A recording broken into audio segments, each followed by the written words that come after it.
कहते हैं समय कभी स्थिर नहीं रहता, युग बदलते हैं, संस्कृतियाँ बदलती हैं और साथ ही बदलती हैं इस दुनिया की तस्वीरें।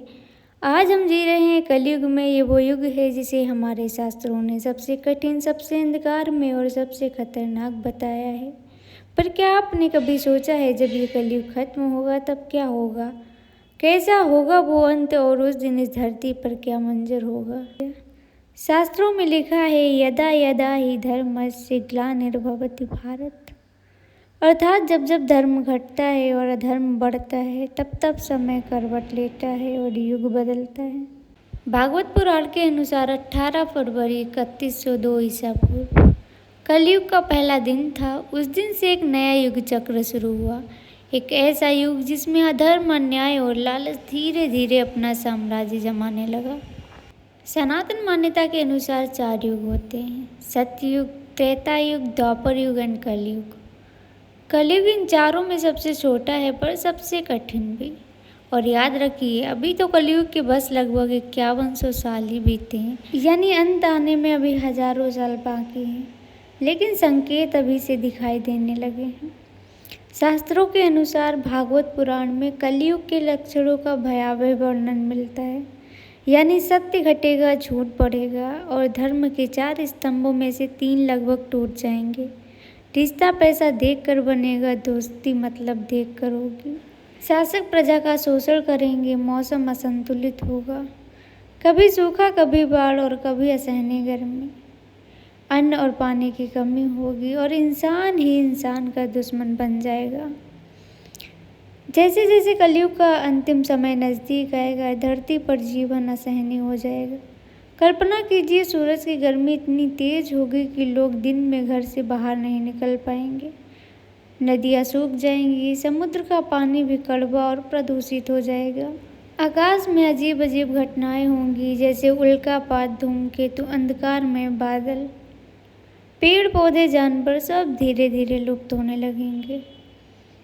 भूख इतनी बढ़ जाएगी कि लोग अन्न के एक दाने के लिए लड़ेंगे, मारेंगे और मरेंगे। शास्त्र कहते हैं कि कलयुग के अंत में मानव का चरित्र इतना गिर जाएगा कि माता पिता का सम्मान खत्म होगा। बच्चों में संस्कार नहीं होंगे, रिश्ते सिर्फ लाभ के लिए होंगे। धन ही धर्म बन जाएगा और अधर्म ही जीवन का तरीका। भक्ति, साधना और ईश्वर का नाम लगभग भूल जाएंगे लोग। और फिर प्रकृति भी अपने आप को सहन नहीं कर पाएगी और क्रोध में आकर सब कुछ बदलने लगेगी।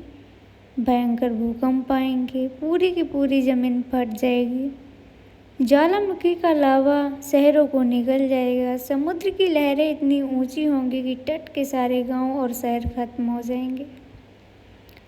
आकाश में लगातार बिजली और अग्नि बरसेगी। ये वो समय होगा जब धरती मानो कहेगी अब बहुत हो गया। और तभी इस अंधकार में प्रकट होंगे भगवान विष्णु के कल्कि अवतार।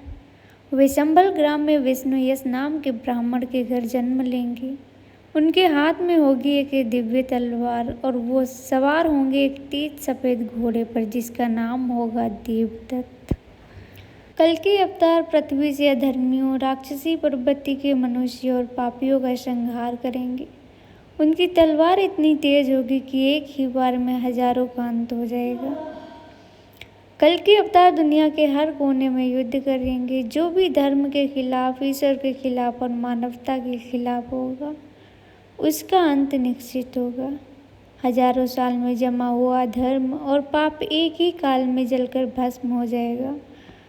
जब अधर्म का नाश हो जाएगा तब पृथ्वी कुछ समय के लिए शांत होगी। सारी नदियाँ फिर से बहने लगेंगी, हरियाली लौट आएगी।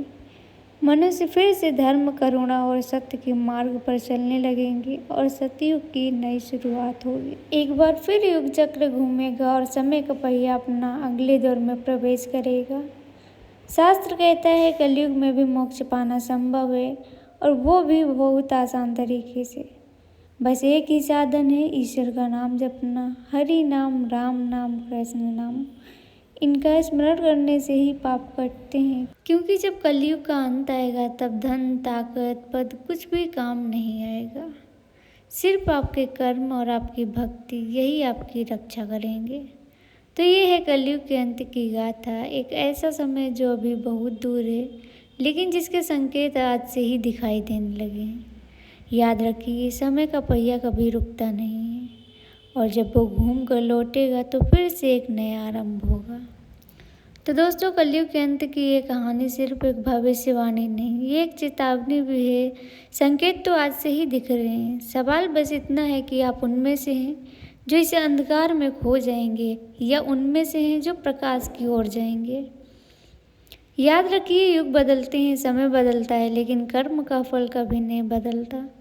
इसलिए ईश्वर के नाम से जुड़े, अच्छे कर्म करें ताकि उस समय का पहिया आखिरी बार घूमे तो आप प्रकाश की उस किरण में शामिल हों जो एक नए सतयुग की शुरुआत करेगी। अगर आपको ये कहानी दिल को छू गई हो तो उसे अपने दोस्तों तक ज़रूर पहुंचाएं और ऐसी ही रहस्यमय और ज्ञानवर्धक कथाएं सुनने के लिए चैनल को सब्सक्राइब करना ना भूलें।